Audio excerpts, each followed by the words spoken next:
तो मुद्दा है मलिन बस्तियों से जुड़ा हुआ नियमितीकरण की एक बार फिर मांग उठने लगी है, क्योंकि समय अवधि जो है कल समाप्त हो रही है। क्या अध्यादेश का समय आगे बढ़ाया जाता है या नियमितीकरण के लिए कोई ठोस रणनीति बनाई गई है जिसके तहत सरकार काम करेगी? इसी मुद्दे को लेकर हम चर्चा करेंगे।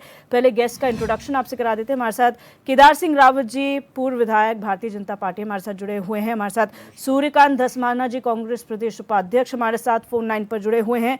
राजेंद्र बिष्ट जी, राजनीतिक विश्लेषक हैं, और शांतनु गौड़ जी, अधिवक्ता, हमारे साथ लाइव जुड़े हुए हैं। आप सभी मेहमानों का इस चर्चा में स्वागत है। सबसे पहले राजेंद्र बिष्ट जी, किस तरीके से आप इसे देखते हैं? 2018 में एक अध्यादेश लाया जाता है, उसके बाद उसकी अवधि 2021 में खत्म होती है, फिर उसे 3 साल के लिए बढ़ा दिया जाता है, और अब कल फिर एक बार उसकी अवधि खत्म हो रही है। क्या आपको लगता है अब अध्यादेश लाया जाएगा, आगे बढ़ाया जाएगा, या फिर नियमितीकरण की ओर ध्यान दिया जाएगा? देखिए दिव्या जी, अगर आप मलिन बस्तियों की बात देखें तो मलिन बस्ती कोई आज की नहीं है। मलिन बस्ती करीबन जो है 30 से 35 साल से जो है यहाँ पे देहरादून और जितनी भी जो उत्तराखंड की जो बड़ी बड़ी जगह हैं, और इवन अगर आप ये देखेंगे हर एक डिस्ट्रिक्ट और उस हेडक्वार्टर में बहुत ज़्यादा मलिन बस्ती हैं जी। जो चिन्हित हैं, वो करीबन 582 मलिन बस्ती हैं, और उसमें हम ये कह रहे हैं करीबन 8 लाख लोग उसमें निवास करते हैं। 40,000 मकान है। अगर आप ये आंकड़ा देखें कि पिछले 30-35 सालों में कहाँ से कहाँ चला गया। मलिन बस्तियां जो जहाँ पे हैं, अगर आप ये देखें कि उनमें मलिन बस्तियों में ज़्यादातर जो लोग रहते हैं वो नीचे तबके के लोग रहते हैं, मजदूर लोग रहते हैं, या उनका जो है जो सामाजिक और वो परिवेश है वो काफ़ी नीचे स्तर का है। तो मलिन बस्ती में रहते हैं जिनके पास पैसे नहीं है, या लोग जो किराए पे जो सस्ते में रहना चाहते हैं, वो इन मलिन बस्तियों में रहते हैं। और धीरे धीरे करके अगर आप इसके बैकग्राउंड, अगर पृष्ठभूमि में जाएंगे, तो कई लोगों ने, कई सरकारें आई और चली गई। अगर आप समझ लो उत्तर प्रदेश के ज़माने से लेकर पुरान पहले से मलिन बस्तियां हैं, उसके बाद वो बढ़ती रही, और जितनी सरकारें आई उन सरकारों ने कभी भी इन पे ध्यान नहीं दिया। सरकारों उन्होंने क्या है कि सिर्फ राजनीति करी, और राजनीति करने के बीच में क्या हुआ कि धीरे धीरे मलिन बस्तियां जो है अपने आप में एक छोटे छोटे जो है एक समूह, नगर के समूह के रूप में जो है स्थापित हो गई।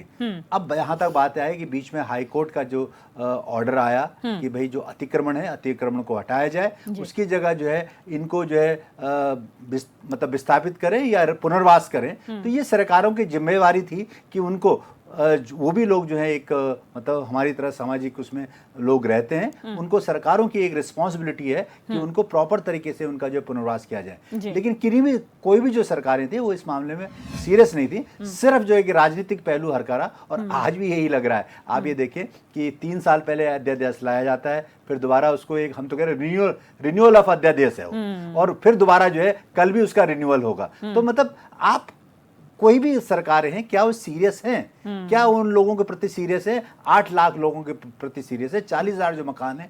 और आप ये देखिए ना कि सबसे बड़ी बात क्या है कि जिस तरह विपदाएं आती हैं और जिस तरह आपदाएं आती हैं, उस तरह से जो है कई लोगों के ऊपर जो है खतरा मंडराता रहता है। क्या हमारी सरकारें, क्या हमारे जो है संस्थान, क्या सारे लोग क्या इसके में सीरियस है कि हम उनको एक ढंग से उनको जीने का एक हक दें? और वो ठीक है, उसमें ये हो सकता है कि मतलब बहुत सारी चीज़ें हों, लेकिन ये सरकारों की जिम्मेवारी है कि वो उनको जो है एक प्रॉपर तरीके से पुनर्वास करें, और उनको जो है एक सामाजिक के पृष्ठभूमि को देखते हुए, उनको एक नागरिक देखते हुए उनको जो है करें। और बाकी तो जहाँ तक बात ये है कि सरकारें हैं, हर एक लोग बोलते रहेंगे, बट मुझे जहाँ लगता है कि जहाँ तक फ्लड जोन है और सारी इतनी प्रॉब्लम है, इसको सरकारें इसको देखना चाहिए, और इसमें जो है एक कंक्रीट जो है मतलब एक डिसीजन ले, और उन लोगों को एक स्थापन जो भी करना चाहते हैं, जैसा भी करना चाहते हैं, उसके ऊपर में काम करें। बिल्कुल, एक ठोस रणनीति बनाने की जरूरत है। केदार सिंह रावत जी, जिस सेंसिटिविटी की यहाँ पर बात की जा रही है, संवेदनशीलता की बात की जा रही है, वो नजर नहीं आई किसी भी सरकार में।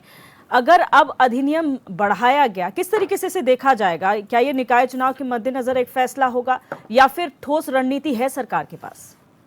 देखिए, जैसा भी बिष्ट जी ने कहा जी, बिल्कुल सही कहा कि सरकारों ने अभी तक उस पर सम्यक जो है कोई कार्रवाई नहीं की, ध्यान नहीं दिया, क्योंकि वो भी नागरिक हैं। अगर मलिन बस्तियों में रहने वाले लोग, पहले तो ये है कि क्या वो भारतीय नागरिक हैं, क्या अवैध रूप से घुसपैठिए तो नहीं है, इसका भी जो है छानबीन होनी चाहिए। और अगर वो भारतीय नागरिक हैं तो उनको भी जो है रहने का अधिकार है और जगह का अधिकार है इस देश में, उनको भी बराबर के नागरिक अधिकार हैं।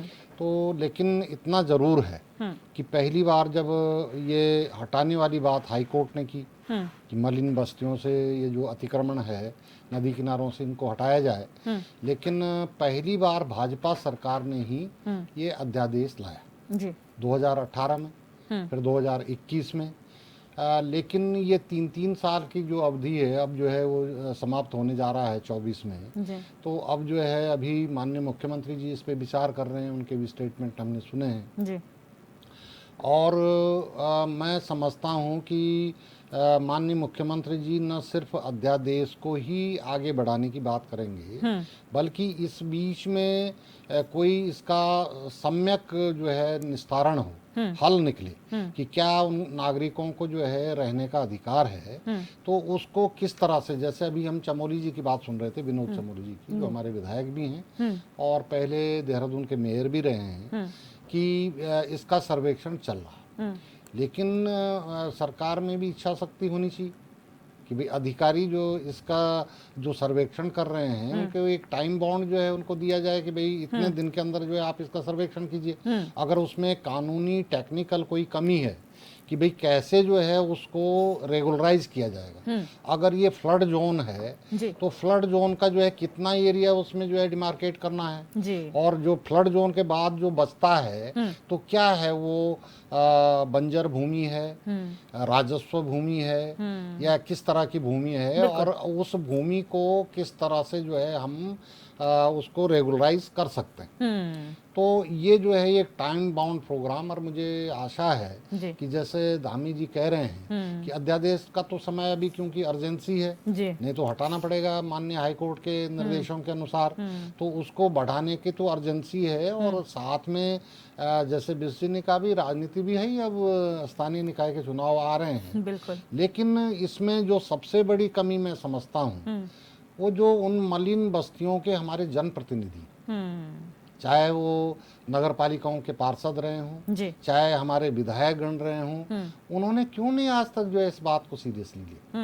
क्या वो जो है सिर्फ अपने वोट लेने के लिए उनसे वोट लिए और बात जो है बात खत्म हो गई वहीं पे? ये तो बहुत एक सीरियस प्रॉब्लम है।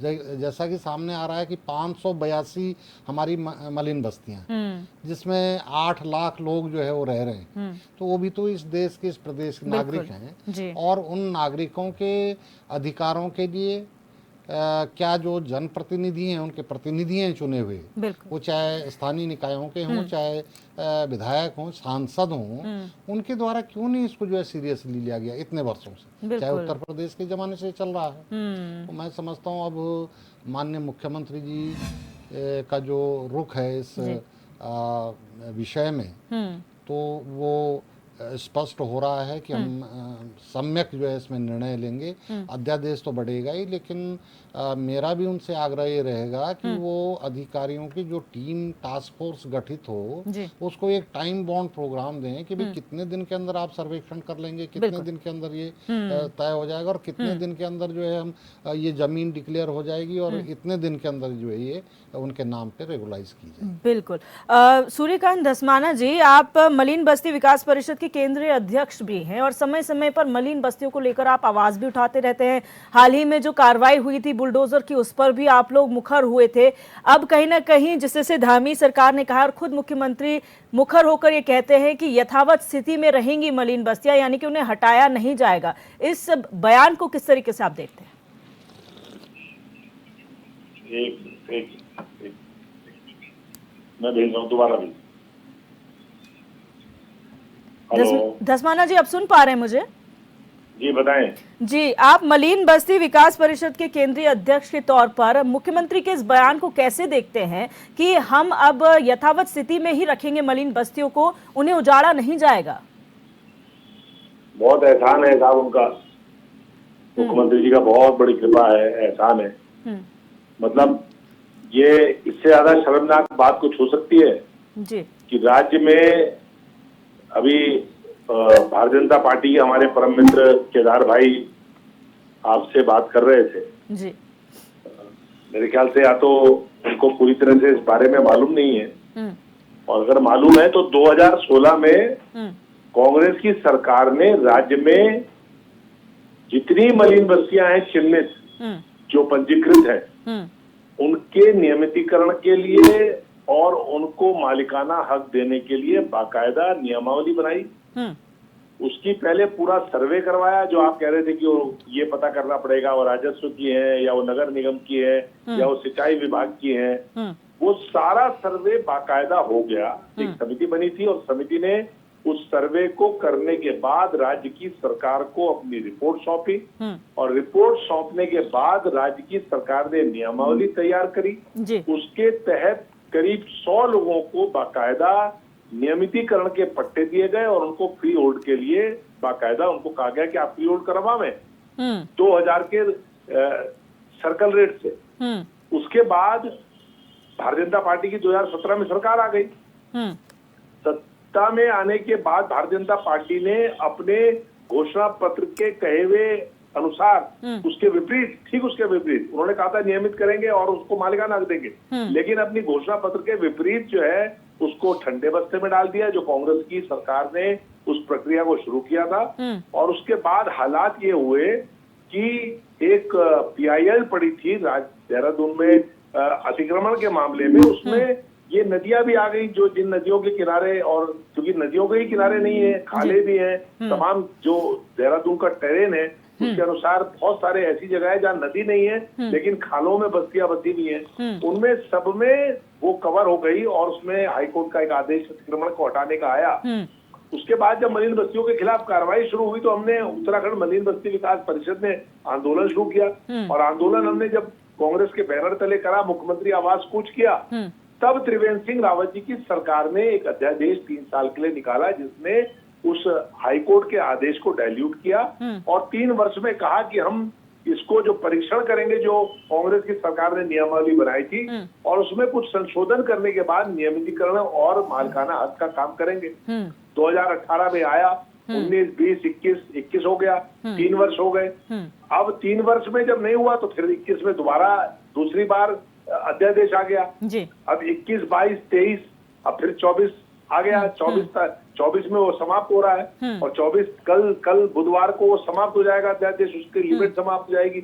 आप 18 से लेकर के और ये 24 आ गया, आप इतने वर्ष में उसमें जो संशोधन आपको प्रस्तावित थे या आपको लग रहा था कि कुछ संशोधन होने चाहिए नियमावली में, कुछ उसमें त्रुटियां हैं, तो आप उस काम को नहीं कर पाए और आप तीसरी बार आप कह रहे हैं कि साहब नहीं उजड़ने देंगे, फिर अध्यादेश लाएंगे। असल में असली बात यह है दिव्या जी कि भारतीय जनता पार्टी इस मसले को हल करना ही नहीं चाहती। भारतीय जनता पार्टी की और सरकार की नीयत ये है तलवार लटका के रखो, तलवार का डर बना के रखो। जब चुनाव आवे विधानसभा का तब कह दो कि भैया हटने नहीं देंगे और एक एहसान उनके ऊपर लाद करके अध्यादेश कर दो। फिर निकाय के चुनाव आए, निकाय के चुनाव में कह दो हटने नहीं देंगे, फिर एक एहसान उनके ऊपर कर दो और वो तलवार लटका के रखो जिससे डर बना कर रखे कि भैया अगर बीजेपी को वोट नहीं दिया, सरकार हमारी नहीं आई तो हम मलिन बस्तियों के खिलाफ कार्रवाई करवा देंगे। ये एक नीति है। मैं समझता हूँ कि इससे उभरना चाहिए पार्टी लाइन से। भारतीय जनता पार्टी के अभी केदार भाई कह रहे थे कि ये जनप्रतिनिधियों का काम है। विनोद चमोली साहब क्या थे, वो 2 बार मेयर रहे, 1 बार नगर पालिका परिषद के चेयरमैन रहे और दूसरी बार वो विधायक है। उनके विधानसभा क्षेत्र में ब्रह्मपुरी से लेकर के और पूरी कारगी तक मलिन बस्तियां आती हैं। मैं आपको गिनवा दूं सारी मलिन बस्तियां जहाँ का वोट, वहाँ वोट उनको भी मिलता है, उनके पार्षद भी हैं जो भारतीय जनता पार्टी के पार्षद मलिन बस्तियों से जीते हुए। इसी प्रकार से खजानदास जी हैं, खजानदास जी के पूरे चुनाव क्षेत्र में कंडोली से नीचे आकर के रिस्पना के किनारे किनारे जितनी बस्तियां ऊपर से नीचे आते हुए दाहिने हाथ में है वो सारी खजानदास जी के विधानसभा में। उधर काऊ है विधानसभा विधायक रायपुर में, कंडोली से लेकर के और नीचे रिस्पना की नदी तक जो बाएं हाथ की जो मलिन बस्तियां हैं वो सारी की सारी उमेश शर्मा काऊ की विधानसभा में आती हैं। इसी प्रकार से तमाम जो हमारे विधायक गणेश जोशी साहब हैं, आप गणेश जोशी जी के यहाँ चले जाइए, पथरिया पीर किसकी विधानसभा में है, वो आपका बद्रीनाथ कॉलोनी किसकी विधानसभा में है, आपका ब्रह्मा वाला खाला किसकी विधानसभा में है।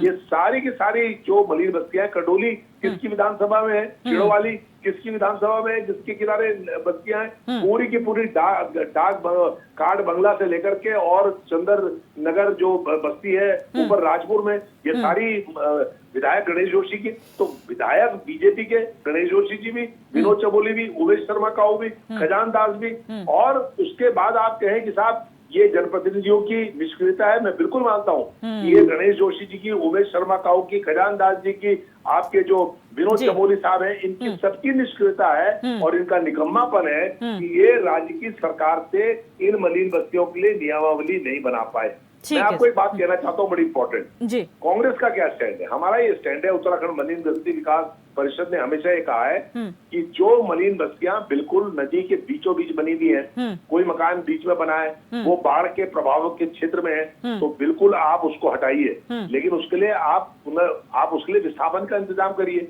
आप बाढ़ का जो क्षेत्र है, बाढ़ प्रभावित क्षेत्र जो है, उसमें अगर कुछ ऐसे मकानात हैं, ऐसी बस्तियां हैं जिनको आपको वहां से हटाना है फ्लड जोन से, तो आप उसके लिए एक रिहेबिलिटेशन का प्लान तैयार करिए। रिहेबिलिटेशन का प्लान कांग्रेस ने तैयार किया था और हम जब उसको इम्प्लीमेंट करने लगे, जब हम उसको क्रियान्वयन करने लगे, तो सरकार चली गई। सरकार जाने के बाद उसको ठंडे बस्ते में डाल दिया। उसमें कहा कि साहब बहुत सारी त्रुटियां हैं। तो अब आप अगर पिछले 6 वर्षों में वो त्रुटियां ठीक नहीं कर पाए तो ये दोष किसका है? आज आपने फिर तलवार लटका दी क्योंकि अभी चुनाव आ रहा है। अब आपने निकाय चुनाव से पहले मलिन बस्तियों के लोगों को डर भी दिखा रहे हो और एहसान भी दिखा रहे हो। डर ये दिखा रहे हो कि भैया अगर बीजेपी नहीं रहेगी तो आपकी बस्तियां टूट जाएंगी, और एहसान ये दिखा रहे हो कि हम बस्तियां टूटने नहीं देंगे। हमारा ये कहना है कि राजनीति की, वोट की राजनीति से ऊपर उठिए और मलिन बस्तियों का मामला एक बार के लिए वंस फॉर ऑल इसको आप तय करिए। और इन मलिन बस्तियों में भैया सब लोग रहते हैं, इसमें दलित लोग भी रहते हैं, अनुसूचित जाति के लोग भी रहते हैं, इसमें पिछड़े वर्ग के लोग भी रहते हैं, इसमें गढ़वाल से आए हुए हमारे गरीब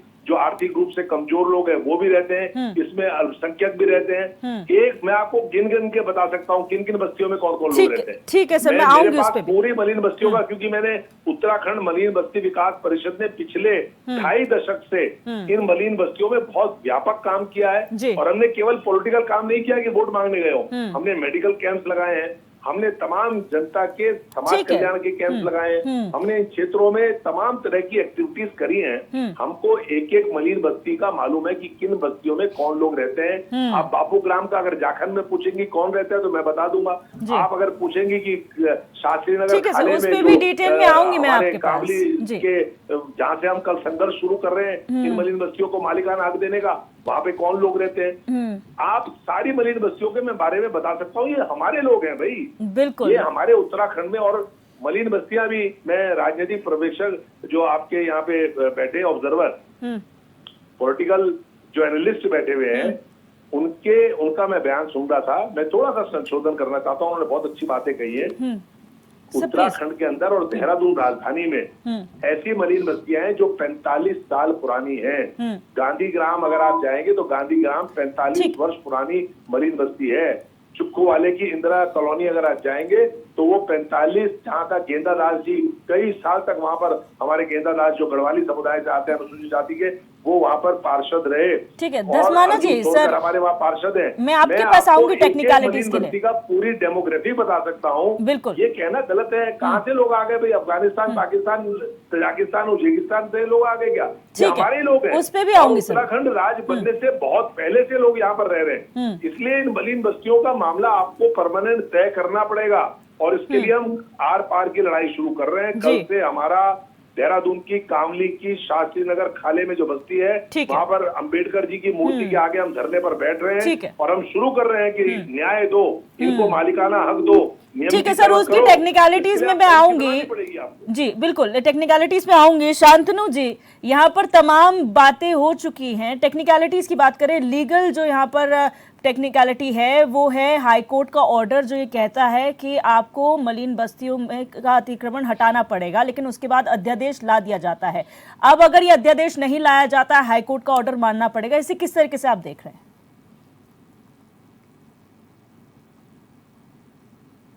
शांतनु जी, सुन पा रहे हैं आप मुझे?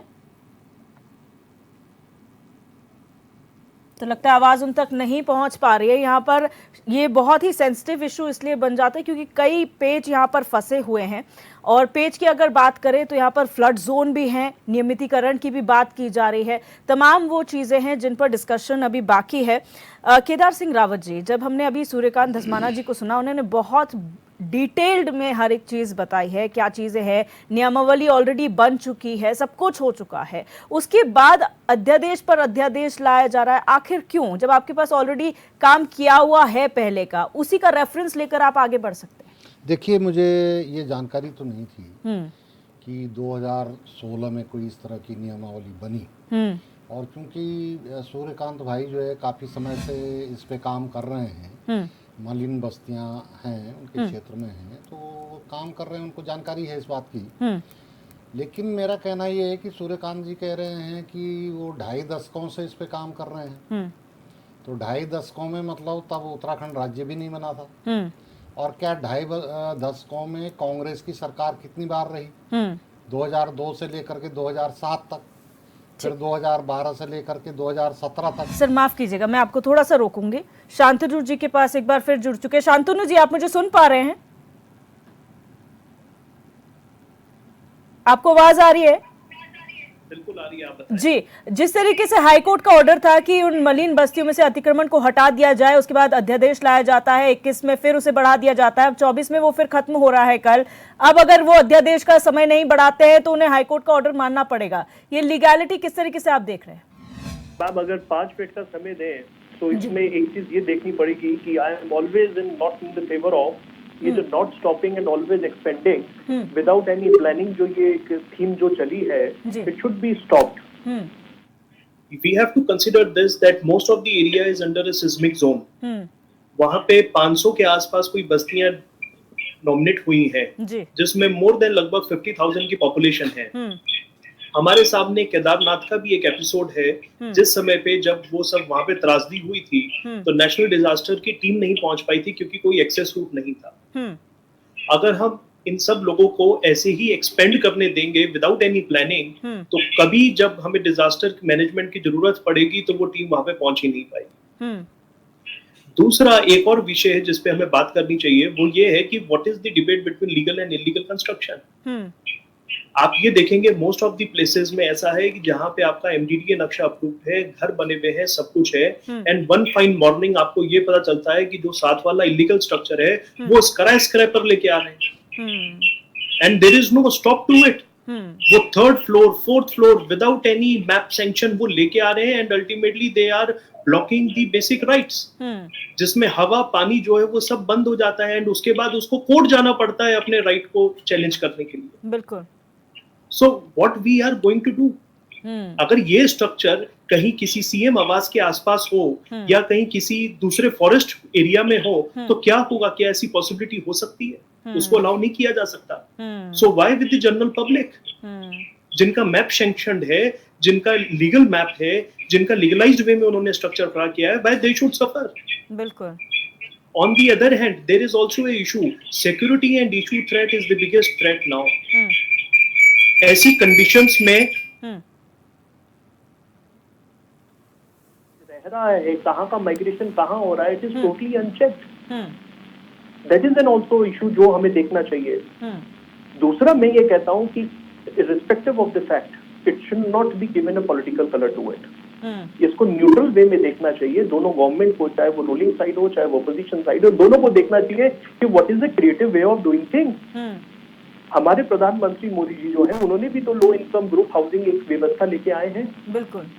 जब हमारी ये स्टेट नंबर ऑफ अध्यादेश में नंबर 1 पोजीशन ले सकती है, तो क्या इस प्रॉब्लम को मैनेज करने के लिए, क्या इसकी क्रिएटिव कोई चीज लाने के लिए या कोई नया फॉर्मेट लाने के लिए जो पूरे इंडिया के लिए साबित हो, क्या वो उस पर हम काम नहीं कर सकते? बिल्कुल। On the other hand there is another issue, timing देखिए क्या है। दिवाली इज देयर, कल की सीमा खत्म हो रही है, ऐसी कौन सी गवर्नमेंट है जो कोई ऐसा स्टेप कोई दूसरी तरफ ले जाए? ऐसा क्यों किया जाता है कि वो टाइमिंग या तो टाइमिंग सेटलाइंस ऐसी की जाती है कि जिसमें कोई और दूसरा तरीका हो ही ना। कई बार कांग्रेस रूल कर रही है, कई बार बीजेपी रूल कर रही है, but this problem is kept on being lingering on initial stages, ये कब तक चलेगा? There has to be a stop to it. मैं ये कहता हूँ कि आप इसको एक बार नहीं कर सकते, इसको फेज वाइज एग्जीक्यूशन करें आप। एंड अंडर दी जो सेंट्रल बीजेपी हमारे पास है, उसमें everything is possible. We have seen 370 भी रिमूव हुई, जो आज तक ये कहते थे कि कभी वो हो नहीं सकता। जब बड़े बड़े काम हो सकते हैं तो ये तो जरा सी चीज है। या तो पॉलिटिकल विल नहीं है, या पॉलिटिकल ये आपकी एडवाइजरी स्ट्रॉन्ग नहीं है, दोनों में से एक ही चीज हो सकती है। दी opposition should help the government कि इसको कहीं ना कहीं साथ में इसको एक कंस्ट्रक्टिव फॉर्म में काम करें, क्रिएटिव वेज दें कि this is the problem. Because problem क्या होती है कि पहले आप इलीगल थिंग्स को करने देते हैं, उसके बाद आपके पास प्रेशर आता है उसको लीगलाइज करने के लिए। पहले तो आप पॉल्यूशन बढ़ाएंगे, फिर उसके बाद आपको पॉल्यूशन कंट्रोल बोर्ड चाहिए। भाई why so? I often travel to various district because मैं हाई कोर्ट सुप्रीम कोर्ट देखता हूँ। तो जब भी हम जाते हैं तो वहाँ पे एक ही चीज निकल के आती है कि यार हाउस देयर। और बड़े अफसोस के साथ ये कहना पड़ता है कि नहीं यार, ये जो 15 साल पहला था वो वैसा अब नहीं रहा। हम ऐसा क्यों कर रहे हैं? Why we are doing so? Why we cannot retain old Dehradun in the old times? हम उसको नेचुरल फॉर्म में क्यों नहीं रिटेन कर सकते हैं? हम ये ऑलवेज एक्सपेंडिंग स्पेस में जो जिसका कोई स्टॉपेज नहीं है या कोई उसका कोई प्लानिंग नहीं है, हम उसको कब तक अलाउ कर सकते हैं? बिल्कुल, there is a limit to everything. तो आप इलीगल चीज को निप एट दी बड स्टेज क्यों नहीं करते हैं? आप उसको वहीं स्टॉप करिए। बिल्कुल, बड़े सवाल आपने उठाए। जैसे सीएम आवास के सामने कोई इलीगल स्ट्रक्चर नहीं हो सकता, why with the general public? बिल्कुल, आप स्काई स्क्रैपर देख रहे हैं, 3rd 4th फ्लोर बन के चले जा रहे हैं, कोई मैप सैंक्शन नहीं है। कल को हल्का सा भी अगर भूकंप आता है तो सबसे पहले वो बिल्डिंग गिरेगी और उसके साथ जो अटैच्ड बिल्डिंग है जिसका मैप अप्रूव्ड है, जिसकी सारा स्ट्रक्चरल इंजीनियरिंग हुई हुई है, वो भी साथ में जाएगी। तो वो तो जाएंगे साथ में, उसको भी लेके जाएंगे। Whose fault is this? तो पॉलिटिकल विल होना जरूरी है और पॉलिटिकल पार्टी से ऊपर उठकर इस पर काम करने की जरूरत है। Definitely, because it is in the interest of all. सिर्फ आप ये कहते कि ये एक्सटेंशन होगा, ये नहीं होगा, that is a different matter. Why creative ideas are not coming? My team is there. अगर गवर्नमेंट अपना अगर पॉलिटिकल विल शो करा है, I can certainly share some of the ways कि कैसे हम उसको इस मेनेज को हम टैकल कर सकते हैं। बिल्कुल बिल्कुल सर, उस पे भी इशू है, थ्रेट्स है, सब कुछ है, इतने सारे वेज हैं, and everything is possible on earth now. I feel अगर ठीक तरीके से पॉलिटिकल विल और एक सजेशन और एडवाइजरी के साथ अच्छी तरीके से काम करें, there are ways out to work together. बिल्कुल, प्लानिंग, प्रॉपर प्लानिंग के तहत चीजें करनी पड़ेंगी। Kedar Singh Rawat ji, Kedar Singh Rawat, problem there has to be a positive outlook to it. बिल्कुल बिल्कुल सर, केदार सिंह रावत जी अपनी बात पूरी करें। जी ठीक है, शांतनु जी ने अपने जो लीगल एस्पेक्ट्स हैं उसके बारे में बात करी। और लीगल एस्पेक्ट के बारे में मैं अभी जैसे सूर्यकांत भाई बोल रहे थे कि नहीं वो सब जो है उसमें कोई अवैध नहीं है, ये नहीं है, मतलब वो जो है वैध नागरिक हैं सब, तो अच्छी बात है। मैंने भी वही कहा कि भाई आप जो वैध नागरिक होंगे, अगर माना कोई घुसपैठिया है, विदेशी है, रोहिंग्या है, तो उसको आप जो है कैसे लीगलाइज कर देंगे, कैसे रेगुलराइज कर देंगे? और होना भी नहीं चाहिए। मैंने यही कहा था कि अगर वो भारतीय नागरिक हैं तो उनका राइट है, राइट टू लिव, तो उनको मिलना चाहिए राइट। तो अब हम पहले ही ये एक प्रेजुडिस हो करके ये सोच लें कि नहीं कोई भी जो है वहाँ पे घुसपैठिया नहीं। दूसरे में मैं सूर्यकांत भाई से अभी सुन रहा था कि वो 2.5 दशक से इस क्षेत्र में काम कर रहे हैं और उनको ज़्यादा जानकारी है, क्योंकि हमारे क्षेत्र में तो पहाड़ों में मलिन बस्तियां नहीं हैं, मेरे क्षेत्र में तो नहीं है। इसलिए मैंने तो निष्पक्षता से कहा, किसी पर्टिकुलर विधायक का नाम लेके या उसका पार्षद का नाम लेके या मेयर का नाम लेके नहीं, बल्कि मैंने ये कहा कि जो जनप्रतिनिधि उन क्षेत्रों के हैं उनको जिम्मेदारी के साथ जो है इसको करना चाहिए था। वो चाहे कांग्रेस के जनप्रतिनिधि रहे हों, चाहे बीजेपी के रहे हों। अब सूर्यकांत भाई जो है सिर्फ इनको टारगेट अभी कर रहे हैं कि साहब वो खजान दास जी हैं और उमेश शर्मा काऊ जी हैं और गणेश जोशी जी हैं, भाई उससे पहले भी तो रहे हैं, या मतलब विनोद चमोली जी हैं तो उससे पहले मनोरमा शर्मा जी रही हैं, कांग्रेस की मेयर रही हैं।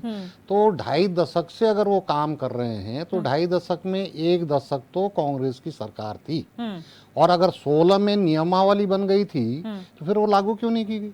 सरकार नहीं चले बन गए। गई थी नहीं नियमावली, तो वो तो जब नियमावली बन जाती है तो तुरंत प्रोमलगेट हो जानी चाहिए, नोटिफाई हो जानी चाहिए भाई ये जो है लागू हो गई।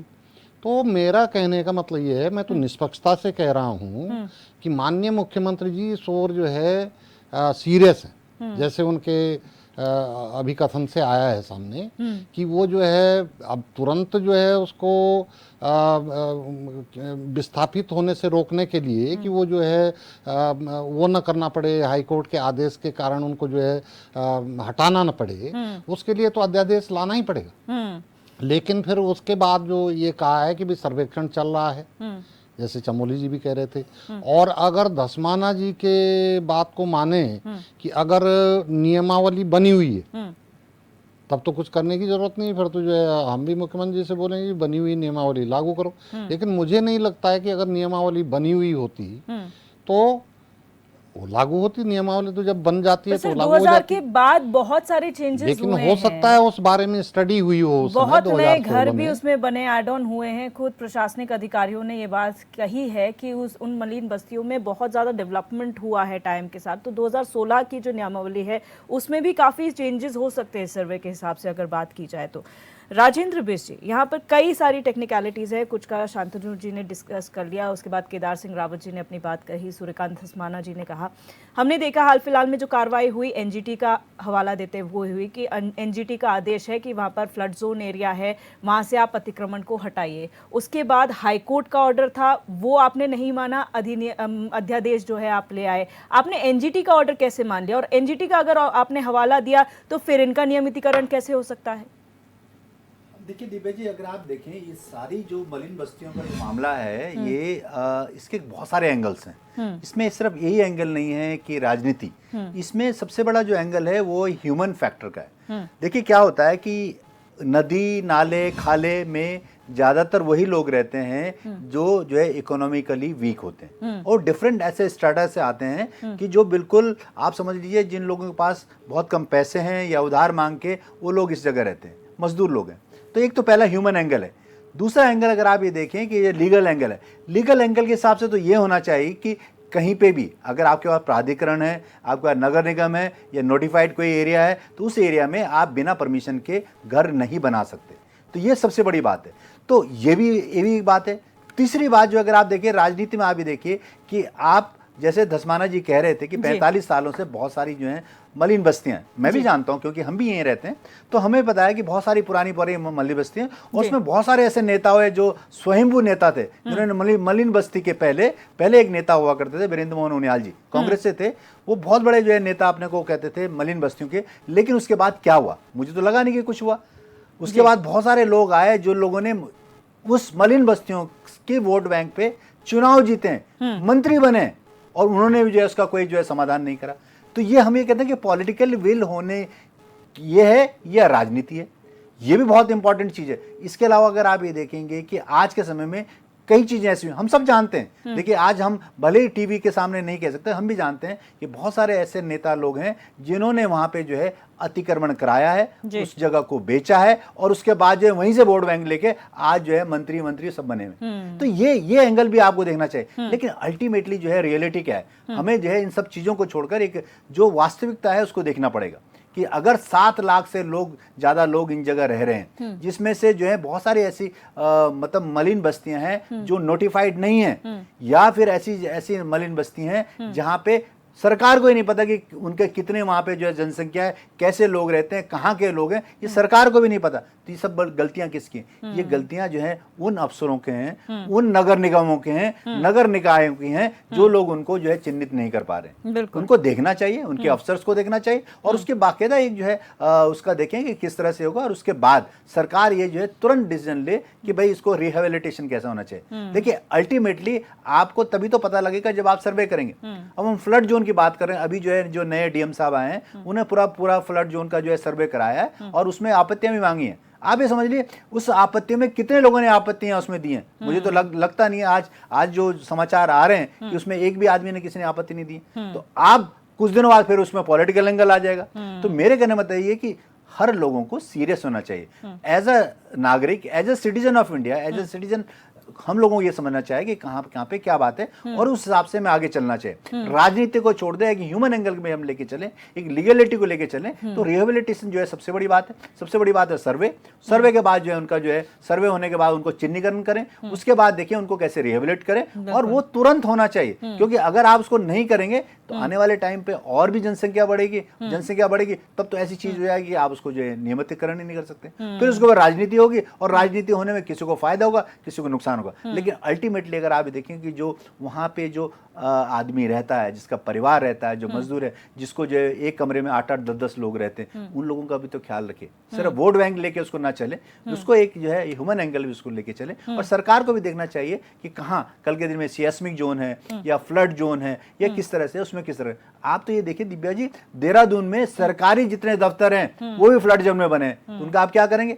तो उन सरकारों ने नहीं देखा, उन अफसरों ने उस फ्लड जोन नहीं देखा उस दिन। तो ये बहुत सारे मुद्दे ऐसे हैं जिसको हमें सीरियसली सोचना पड़ेगा।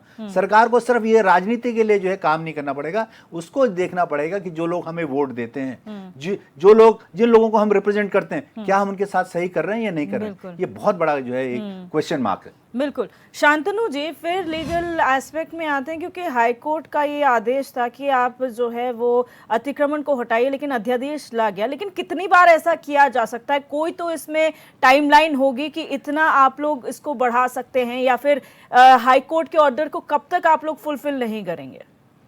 Ma'am, this is a critical question, this is what I am asking also, because देखिए ये बात है कि जो काम सरकार को करना है वो सरकार अगर नहीं करेगी तो अल्टीमेटली कोर्ट इंटरवेंशन शुरू होता है, और कोर्ट इंटरवेंशन हाई कोर्ट से लेके फिर सुप्रीम कोर्ट, एनजीटी, फिर तमाम सब लोग इन्वॉल्व होते हैं। अब ये चीज देखिए, we have also seen the episode of Chakrata road का वाइडनिंग जब था, तो सुप्रीम कोर्ट ने इंटरवीन किया था। सो अल्टीमेटली ये इतनी बड़ी प्रॉब्लम नहीं है जितनी ये शो की जा रही है। अब इसके दो ही मतलब हो सकते हैं, या तो पॉलिटिकल विल नहीं है, या they want to create a situation जिसमें वोट बैंक पॉलिटिक्स हो इसमें। इतनी बड़ी तो ये प्रॉब्लम भी नहीं है जिसको इतना लिंगर ऑन कर रहे हैं। इसको आज नहीं तो कल तो खत्म करना ही होगा, तो व्हाई नॉट टुडे? बिल्कुल। पर इसको आप पहली स्टेज पे अलाउ कर ही क्यों रहे हैं? पहले आप इलीगल एक्ट को करने देंगे और फिर आप उसके बाद उसको बंद करने के लिए लीगलाइजेशन का उस पर प्रेशर आएगा। फिर आप ये देखेंगे कि उससे बचाव कैसे हो, बचे कैसे, वोट बैंक को मेंटेन करते हुए आप कैसे बचे। ये तो प्रॉब्लम हर जगह आएगी। बहुत छोटी सी स्टेट है, कोई बहुत बड़ी नहीं है, हमारे पास रिसोर्सेज उतने ज्यादा नहीं है, 50% से ज्यादा हमारे पास फॉरेस्ट कवर है, बहुत छोटा सा एरिया जिसमें हम रह के अपना गुजर बसर करते हैं, जिसमें हमारे इंडस्ट्रियल प्रेशर भी है, और उसी में अगर ये भी चीज आ जाए तो वी आर लेफ्ट नोवेयर।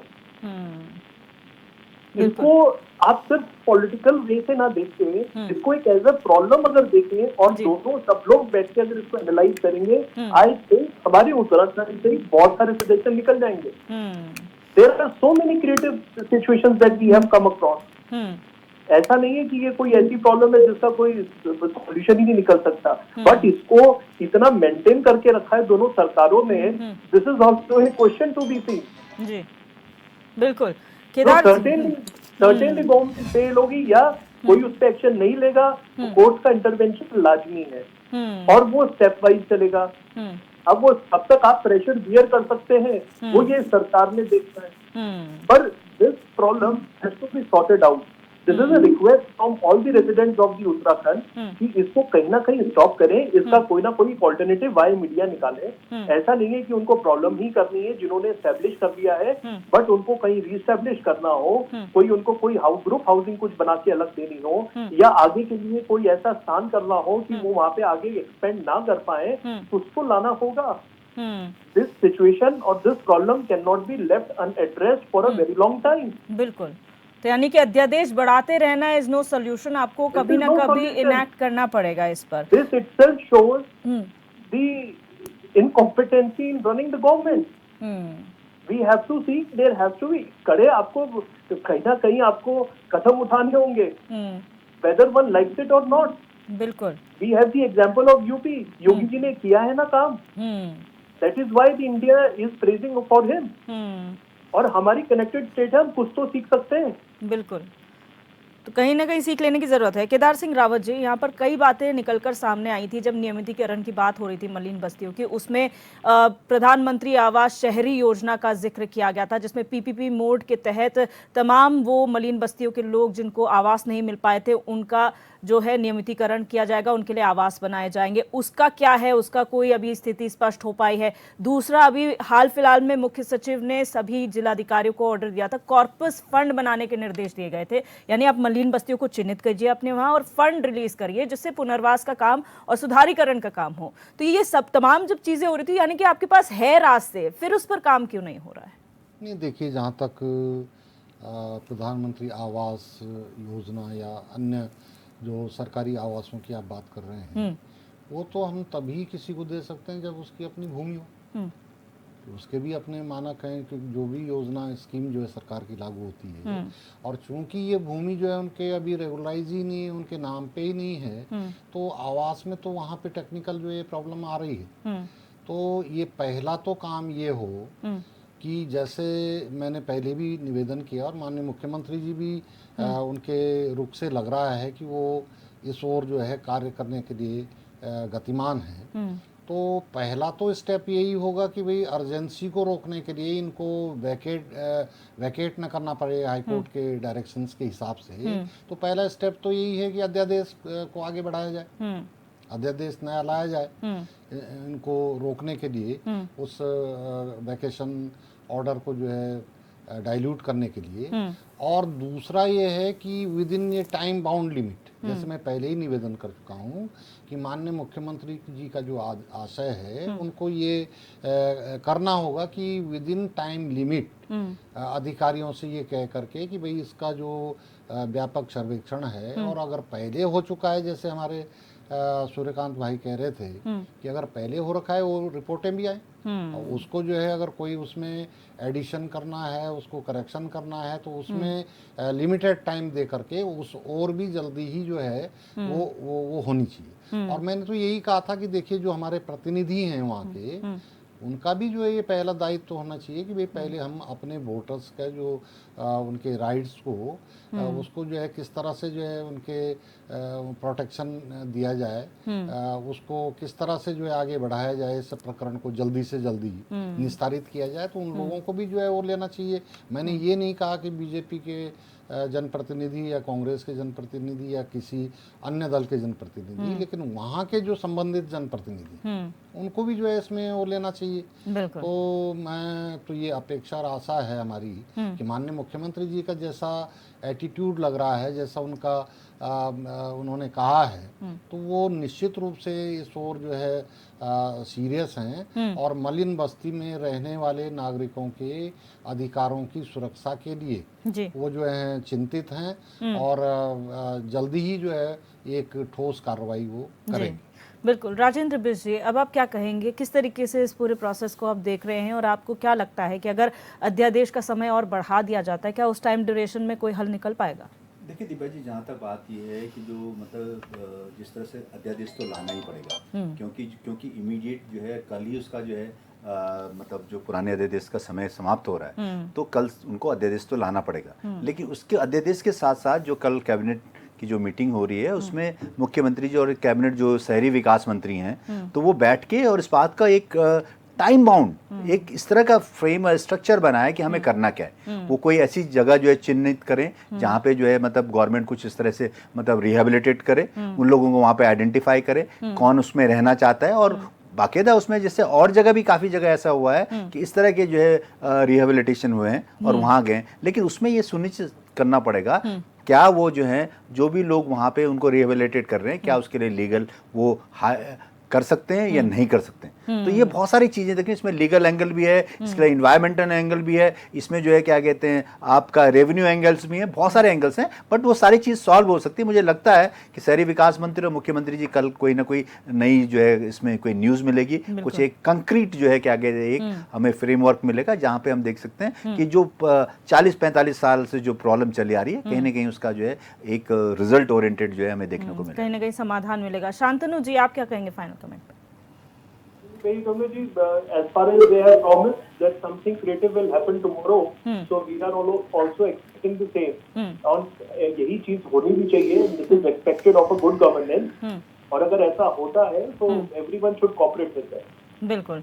आप सभी मेहमानों का इस चर्चा में जुड़ने के लिए बहुत बहुत शुक्रिया। आज हमने चर्चा की, मलिन बस्तियों का जिक्र एक बार फिर उठा है क्योंकि जो अध्यादेश उनको बचाने के लिए लाया गया था 2018 में, फिर 2021 में उसे रिन्यू किया गया 3 सालों के लिए, और 2024 23 अक्टूबर यानी कि कल उसका समय जो है खत्म हो रहा है। अब इमरजेंसी में अध्यादेश का समय बढ़ाना जरूरी है क्योंकि अगर उसे एक्सीड किया गया तो कहीं ना कहीं तमाम जो बस्तियां हैं 582 पूरे प्रदेश की, जिसमें 129 देहरादून की हैं, वो सब अवैध करार दे दी जाएंगी और उन्हें हटाना हाईकोर्ट के आदेश पर जरूरी हो जाएगा। अब देखना यह होगा क्या फैसला लिया जाता है और अगर अध्यादेश का समय बढ़ाया जाता है तो क्या इस टाइम फ्रेम में कोई कॉन्क्रीट डिसीजन निकल पाता है, क्योंकि नियमितीकरण की बात है, उतने लोगों को रिहैबिलिटेट करने की बात है। ये तमाम चुनौतियां हैं जो सरकार के सामने, लेकिन उसको कैसे पार पाया जाएगा ये आने वाला वक्त बताएगा। बहरहाल क्वेश्चन आवर में मेरे साथ बस इतना ही। आप देखते रहिए HNN 24/7, जुनून सच दिखाने।